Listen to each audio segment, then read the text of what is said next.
တင်တဲ့သမ အားလုံးမင်္ဂလာပါဒီနေ့တော့ဆရာအနေနဲ့ CSS အကြောင်းကိုရှင်းပြပါမယ်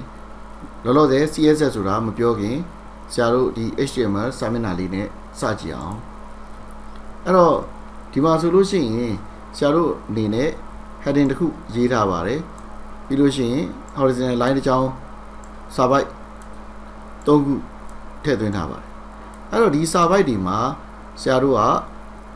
P နဲ့ slab P ကိုသုံးပြီးတော့စာပိုက်တွေဖြစ်ဖန်တီးထားတာဖြစ်ပါတယ်အဲ့ဒီစာပိုက်တွေကိုဆရာတို့ကအကြောင်းလေးတစ်ခုနဲ့ပြခြင်းနေဒီ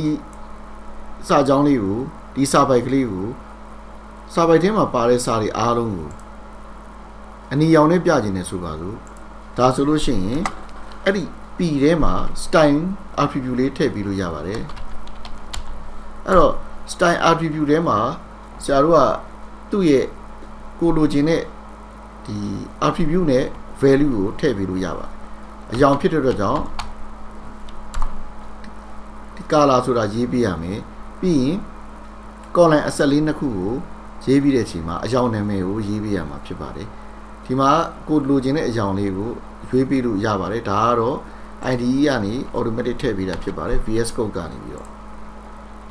အခုနေ run ကြည့်လိုက်မယ်ဆိုလို့ရှိရင်ဒီစာပိုက်မှာ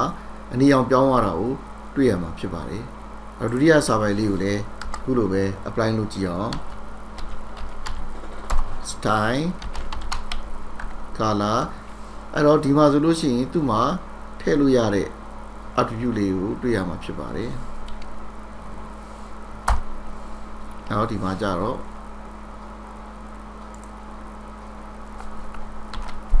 တခြားအကြောင်းလေးရွေးပြလိုက်ပါမယ်ဒီမှာဆိုလို့ရှိရင်ဒီအကြောင်းတစ်ခုဟာ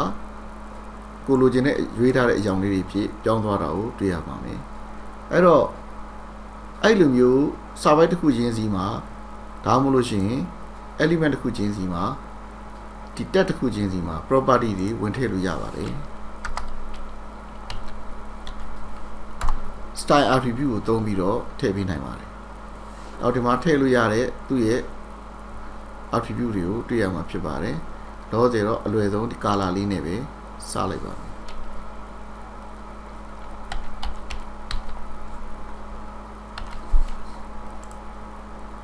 အခုနေ refresh လုပ်လိုက်မယ်ဆိုလို့ရှိရင်အကြောင်းလေးပြောင်းလဲသွားတာကိုတွေ့ရမှာဖြစ်ပါတယ်အဲ့တော့ CSS တွေကိုသုံးပြီးတော့အကြောင်းလေးမကဘဲနဲ့ font family တွေ font မျိုးစားတွေပေါ့နော်နောက်ခံ background တွေဘေးမာဂျင်တွေနော် spacing တွေဒါတွေကိုထိန်းချုပ်နိုင်ပါတယ် HTML ထဲမှာအခုလိုမျိုးဒီ tag တွေထဲမှာဝင်ပြီးတော့ inline ရေးသားလို့ရတယ်လို့ inline style တွေထည့်လို့ရတယ်လို့ဒီ head ထဲမှာကျွန်တော်တို့က style တည်တဲ့စုစည်းပြီးတော့ထည့်လို့တယ်ထည့်လို့ရပါတယ် CS file အနေနဲ့เนาะ file တစ်ခုတည်တဲ့ CSS file အနေနဲ့ဖန်တီးပြီးတော့ HTML page တွေအများကြီးယူသုံးလို့ရအောင်ရေးသားပြီးအသုံးပြုလို့လေဒါအဆင်ပြေပါတယ်အဓိကကတော့CSS file အနေနဲ့သုံးတာကတော့အထူးအောင်ဆုံးဖြစ်ပါတယ်ဒီကစားလေးတွေဆက်ပြီးတော့စမ်းကြည့်အောင်အဲ့တော့ဆရာတို့ head ထဲမှာအခုလောလောဆယ်ဆရာတို့ဘာမှမရေးထားရသေးဘူးအဲ့မှာ style ကိုဆရာတို့ထည့်ပါမယ်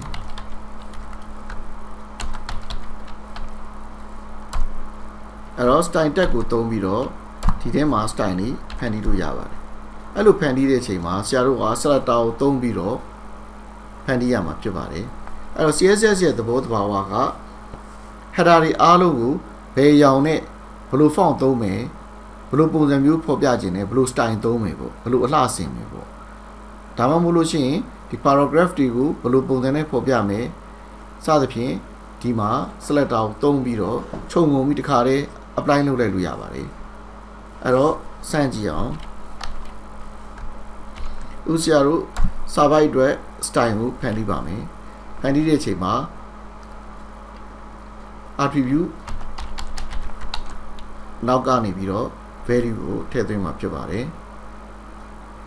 အဲ့တော့အဝါရောင်လေးရွေးလိုက်ရအောင် semicolon နဲ့အဆုံးသတ်ပေးရမှာဖြစ်ပါတယ်အခုနေဆိုလို့ရှိရင် range ကြည့်လိုက်ရင်ဘာဖြစ်လာမလဲအဲ့တော့ဒီမှာ inline မှာ style apply လုပ်ထားတဲ့အကောင်တွေကနေလွဲပြီးတော့ကျန်တဲ့ server တွေကဒီလိုမျိုး style နဲ့မှာရေးထားတဲ့အကြောင်းပြောင်းသွားတာကိုတွေ့ရမှာဖြစ်ပါတယ်အဲ့တော့တစ်ခုချင်းစီကိုဝင်ပြီးတော့ရေးခြင်းနဲ့ဆိုရင်တော့ inline ဝင်ရေးဖို့လိုမှာဖြစ်ပြီးတော့အများဖြင့်သုံးမဲ့ပုံစံမျိုးကိုတစ်ခါတည်းကြိုရေးထားပြီးတော့ယူသုံးနိုင်ပါတယ်တကယ်လို့ဒီပုံစံမျိုးအားလုံးလိုချင်နေဆိုရင်ဒီလိုကြီးညာစရာsorry ဒီလိုစာပိုက်တွေမှာဝင်ပြီးကြီးညာစရာမလိုတော့ပါဘူး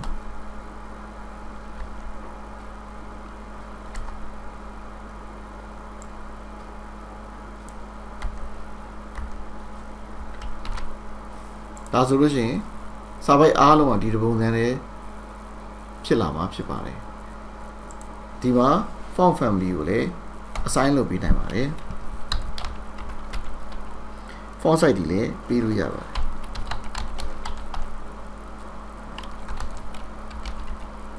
အဲ့တော့ font မျိုးစားတွေဒီမှာရွေးလို့ရပါတယ်အဲ့တော့ကိုကြိုက်တဲ့ font တွေကိုရွေးပေးလိုက်ပါ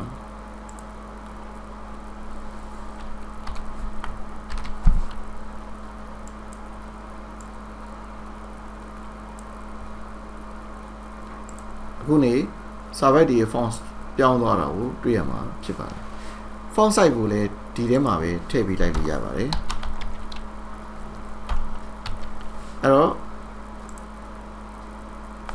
VS Code ကိုသုံးခြင်းအပြင်သူ့မှာ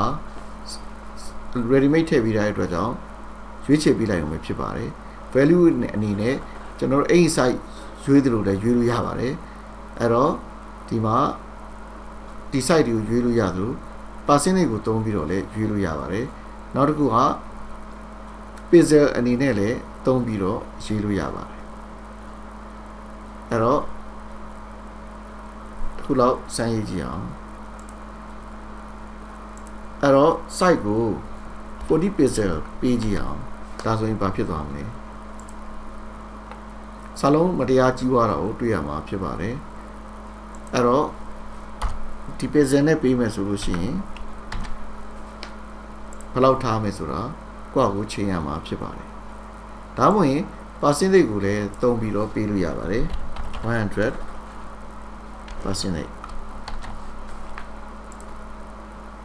အဲ့တော့ဒါက 100% ဖြစ်ပါတယ်သူ့ကိုကြီးကျင်တယ်ဆိုလို့ရှိရင်နှစ်ဆကြီးခိုင်းလိုက်လို့ရပါတယ်ဒါမှမဟုတ်ရှင်တစ်ဆခွဲဆိုရင်150ပေးလို့ရပါတယ်အော်ဒီနည်းနဲ့ဒီ style တွေအမျိုးမျိုးကိုစိတ်ကြိုက်ပြုပြင်နိုင်ပါတယ်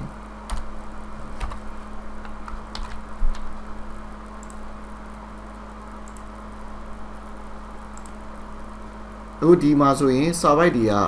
အနားဆုံးနေပညီပညာဖြစ်နေတာကိုတွေ့ရမှာဖြစ်ပါတယ်ဒါတွေကိုညှိကျင်နေဆိုရင် test align ကိုသုံးလို့ရပါတယ် test align မှာ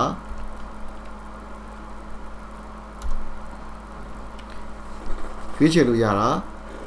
center and justify စသဖြင့်ရှိပါတယ်အခုသူ့ညှိမှာဖြစ်တဲ့အတွက်ကြောင့် justify ပေးလိုက်ပါမယ်ဒါဆိုလို့ရှိရင်စာပိုက်တွေအနားညီအောင်ညှိပြီးထားတာကိုတွေ့ရမှာဖြစ်ပါတယ်အဲ့တော့ဒီနည်းနဲ့ element တွေအကုန်လုံးကိုတစ်ခါတည်းဒီမှာကိုလိုချင်တဲ့ format ပေးထားလို့ရပါတယ်စာပိုက်တွေဆိုရင်ဘယ်အရောင်နဲ့ဘယ် font size ကိုဘယ်လို adjust လုပ်ပြီးတော့မှဘယ် font တွေသုံးပြီးပြမယ်ဆိုပြီးတော့ပေးထားတာဖြစ်ပါတယ် heading တွေကိုလည်းဒီနည်းတိုင်းပေးနိုင်ပါတယ် heading 1ဆိုရင်ဘယ်လိုပုံစံမျိုးနဲ့ဖော်ပြမယ် heading 2ဆိုရင်ဘယ်လိုပုံစံမျိုးနဲ့ဖော်ပြမယ်ဆိုပြီးတခါတည်းပေးထားလို့ရပါတယ်အခုဆရာတို့ heading လေးကိုပြင်ရအောင်အဲ့တော့ heading 1ဆိုလို့ရှိရင် color ကိုအနီရောင်နဲ့ပြမယ်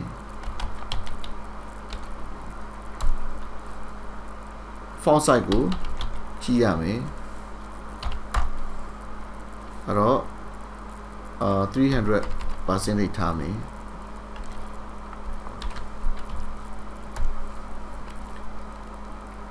နောက်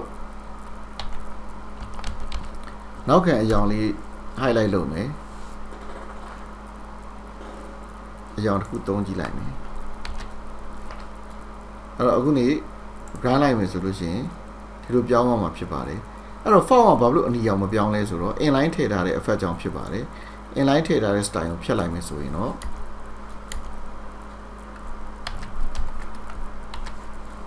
အကြောင်းမှာပြောင်းသွားတာကိုတွေ့ရမှာဖြစ်ပါတယ်အဲ့တော့ h1 color h1 copy h1 font size 300%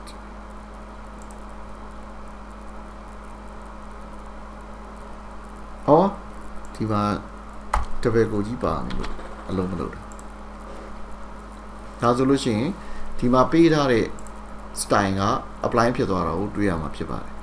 ဒီတော့ကျွန်တော်အနေနဲ့အသုံးများမဲ့ဒီ style တွေကိုအရင်ကြို define လုပ်ထားပြီးတော့ထူးထူးခြားခြားဥပမာဆိုရင်ဒီ layer စာပိုင်လေးကိုတော့အပြာနဲ့ပြရင်းနေဆိုရင်အဲ့ဒီစာပိုင်လေးကြတော့မှသွားပြီးတော့ကျွန်တော်တို့က inline attribute ထည့်ပေးလိုက်အောင်ဖြစ်ပါတယ်အဲ့တော့ဒီမှာ inline ထည့်ပေးလိုက်ပါမယ် style